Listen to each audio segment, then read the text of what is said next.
Pernah kepikiran nggak sih gimana ceritanya bongkahan emas yang super berkilau itu bisa terbentuk? Logam mulia ini kan udah bikin manusia terpesona ribuan tahun lamanya. Tapi kisah aslinya yang terkunci jauh di dalam perut bumi ternyata jauh lebih dramatis dari yang kita bayangin. Oke, kita bongkar sama-sama yuk. Nah, ini dia pertanyaan utamanya. Emas di kerak bumi itu sebenarnya langka banget dan tersebar dalam partikel-partikel yang super kecil, mikroskopis.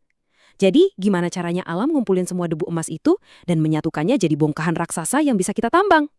Ini nih misteri geologis yang bikin para ilmuwan garuk-garuk kepala selama bertahun-tahun. Sebelum kita pecahin misteri ini, kita perlu paham dulu, kenapa sih ini bisa jadi begitu membingungkan? Kuncinya cuma satu kata, konsentrasi.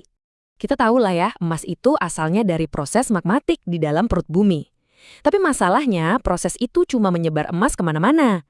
Biar bisa jadi endapan yang layak tambang, kita butuh proses kedua. Sebuah mekanisme yang kayak sulap, ngumpulin partikel-partikel kecil itu ke satu tempat. Jadi, apa dong resep rahasia alam ini? Selama ini, para ilmuwan tuh punya teori yang udah cukup kuat, yang bisa kita sebut resep klasik. Anggap aja ini bagian pertama dari cerita detektif kita. Coba deh bayangin, ini kayak lagi bikin sup mineral dengan panci presto raksasa. Jauh di bawah tanah, air yang super panas itu jadi kayak pelarut yang kuat banget, ngambilin emas dan mineral lain dari batuan di sekitarnya. Nah, gambar ini nunjukin mesin geologi raksasa yang kerja di bawah kaki kita. Panas dari magma itu ibarat kompor super besar. Manasin air di bawah tanah, jadi cairan super panas. Cairan inilah yang jadi kendaraannya. Ngalir ke atas lewat retakan batuan sambil bawa muatan berharga, emas yang udah larut. Jadi, poin pentingnya di sini adalah prosesnya itu lambat dan bertahap. Mirip kayak air yang menguap terus ninggalin garam, cairan hidrotermal ini mendingin dan ninggalin emas. Teori ini sih ngejelasin banyak hal, tapi nggak semuanya. Rasanya ada sesuatu yang hilang. Dan disinilah ceritanya jadi seru banget. Ternyata resep klasik tadi itu belum lengkap. Ada satu bahan kunci yang kelewat, sebuah pemicu yang super dramatis. Yap, benar banget, gempa bumi. Guncangan hebat di kerak bumi ternyata memainkan peran super penting yang nggak pernah kita duga sebelumnya. Penemuan ini mengubah total pemahaman kita tentang gimana emas bisa terkumpul dengan begitu cepat. Kunci dari penemuan ini adalah sebuah konsep yang namanya piezoelektrisitas. Kedengarannya mungkin rumit ya, tapi sebenarnya Anda sering banget loh lihat ini. Coba deh pikirin pemantik api barbeque yang kalau diklik keluar api, itu karena ada tekanan ke kristal di dalamnya yang menciptakan percikan listrik. Nah, prinsip yang sama persis berlaku pada batuan kuarsa.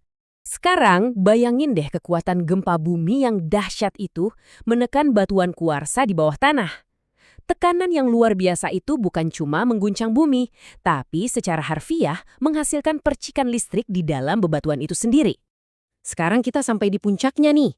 Yuk kita gabungin petunjuk soal gempa bumi dan listrik ini buat melihat gimana emas bisa terbentuk dalam sekejap. Ini kutipan langsung dari penelitiannya.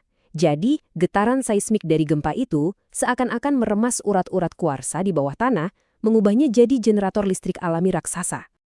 Dan ini dia momen ajaibnya. Muatan listrik yang dihasilkan kuarsa tadi langsung memicu reaksi kimia.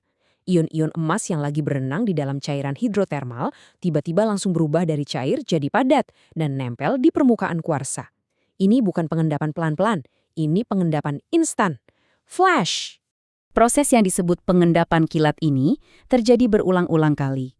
Setiap ada gempa bumi, sekecil apapun itu, nambahin satu lapisan emas baru yang super tipis. Coba bayangin, selama jutaan tahun dan ribuan kali gempa, lapisan-lapisan tipis ini numpuk terus. Sampai akhirnya jadi bongkahan emas dan urat tebal yang dicari-cari para penambang. Oke, jadi ini kan penemuan ilmiah yang keren banget ya. Tapi, terus kenapa? Apa implikasinya di dunia nyata? Nah, ini bagian yang penting banget. Angka ini benar-benar mencengangkan. Sekitar 75% dari semua emas yang pernah ditambang itu asalnya dari sistem orogenik. Gampangnya, ini adalah zona-zona pembentukan gunung, tempat lempeng tektonik saling tabrakan. Dan zona-zona ini adalah zona paling rawan gempa di planet kita. Penemuan ini akhirnya menjelaskan kenapa emas dan gempa bumi itu sering banget ditemukan di tempat yang sama. Jadi, ayo kita rangkum poin-poin pentingnya. Kita mulai dari teori klasik. Ada submineral panas yang mendingin dan mengendapkan emas secara perlahan. Lalu, kita tambahkan pemicu dramatis yang baru ditemukan. Gempa bumi. Guncangan ini menciptakan listrik pada kuarsa yang secara instan dalam sekejap mengubah emas yang larut jadi logam padat. Ternyata, alam itu menggunakan kombinasi proses lambat dan proses kilat buat menciptakan harta karunnya. Penemuan ini nunjukin kalau masih banyak banget hal yang belum kita ketahui tentang planet kita sendiri. Gempa bumi ternyata bukan cuma kekuatan penghancur, tapi juga kekuatan pencipta yang luar biasa. Ini jadi bikin kita bertanya-tanya ya, rahasia menakjubkan apa lagi yang masih menunggu untuk diungkap dari kedalaman bumi?